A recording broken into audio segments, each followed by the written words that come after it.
გამარჯობა, დღეს 6 ივნისია. წარმოგიდგენთ 10 ყველაზე ცნობილ ადამიანს, რომელიც ამ დღეს დაიბადა. 1799 წლის 6 ივნისს დაიბადა რუსი პოეტი, პროზაიკოსი, დრამატურგი, ახალი რუსული ლიტერატურის ფუძემდებელი ალექსანდრე პუშკინი. 1960 წლის 6 ივნისს დაიბადა ამერიკელი გიტარისტი, კომპოზიტორი და პროდიუსერი სტივ ვაი. მას მიღებული აქვს მრავალი პრესტიჟული ჯილდო, მათ შორის 3 გრემი. 1875 წლის 6 ივნისს დაიბადა გერმანელი მწერალი, ესეისტი, ეპიკური რომანების ოსტატი, ნობელის პრემიის ლაურეატი ლიტერატურის დარგში თომას მანი. 1956 წლის 6 ივნისს დაიბადა შვედი ყოფილი ჩოგბურთელი ბjörn Borg-ი. ის ითვლება ერთ-ერთ უდიდეს მოთამაშედ ჩოგბურთის ისტორიაში. 1987 წელს ის შეიყვანეს ჩოგბურთის საერთაშორისო დიდების დარბაზში. 1999 წელს შვედეთში დაასახელეს ყველა დროის საუკეთესო სპორტსმენად.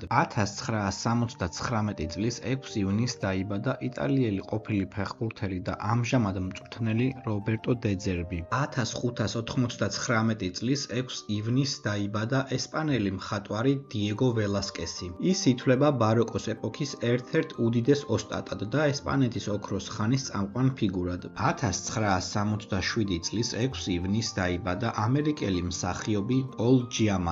მას მიღებული აქვს მრავალი პრესტიჟული ჯილდო, მათ შორის 2 ოქროს გლობუსი. 1963 წლის 6 ივნისს დაიბადა ინგლისელი მსახიობი ჯეისონ აიზაქსი. 1981 წლის 6 ივნისს დაიბადა ქართველი მომღერალი ნინო ჩხეიძე. 1930 წლის 6 ივნისს დაიბადა ქართველი მეცნიერი, გამოთვლითი ტექნიკისა და ავტომატური მართვის დარგში, საქართველოს მეცნიერებათა აკადემიის აკადემიკოსი, რუსეთის ფედერაციის მეცნიერების დამსახურებული მოღვაწე, ტექნიკის მეცნიერებათა დოქტორი, პროფესორი იბერი ფრანგიშვილი. დააკომენტარე შენ რომელი ცნობილი ადამიანი იცი, რომელიც ამ დღეს არის დაბადებული.